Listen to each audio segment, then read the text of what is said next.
નમસ્કાર, હું ડોક્ટર સમીર ગામી, chest physician. આપણે વાંચી રહ્યા છીએ કે એસ્ટ્રાઝેનેકા દ્વારા એની વેક્સિનના અમુક સાઇડ ઇફેક્ટની કબૂલાત કરવામાં આવી છે. આ સાઇડ ઇફેક્ટ એટલે કે બ્લડમાં ક્લોટ થવું, TTS એટલે થ્રોમ્બોસિસ વિથ થ્રોમ્બોસાઇટોપેનિક સિન્ડ્રોમ.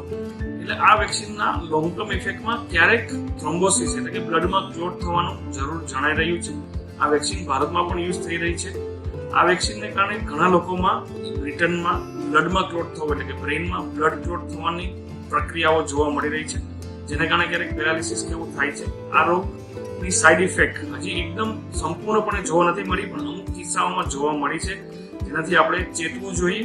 ચેતવામાં એ પ્રમાણે કરવાનું કે જે કોઈ આ વેક્સિન લીધી હોય એ કોઈને જો બ્લડ ક્લોટના સિમ્પટમ્સ દેખાય, એટલે કે બ્લડ ક્લોટ શરીરના માથાના ભાગમાં થાય તો માથું દુખવા માંડે, ખેંચ આવે, પેરાલિસિસનો એટેક થાય, હૃદયમાં ક્લોટ થાય તો હૃદય રોગનો હુમલો આવી શકે, ફેફસાની નળીઓમાં ક્લોટ થાય તો પલ્મોનરી એમ્બોલિઝમ એટલે કે ફેફસાની ધમનીઓમાં ક્લોટ થાય, આવું જોવા મળે.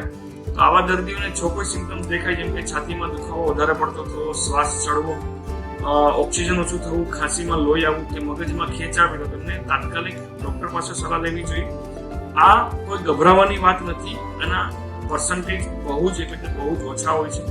લાખે એક માણસને કે એનાથી પણ ઓછા લોકોને થતા હોય છે, પણ સાવચેતી રાખવી એ આપણા સૌ માટે જરૂરી છે.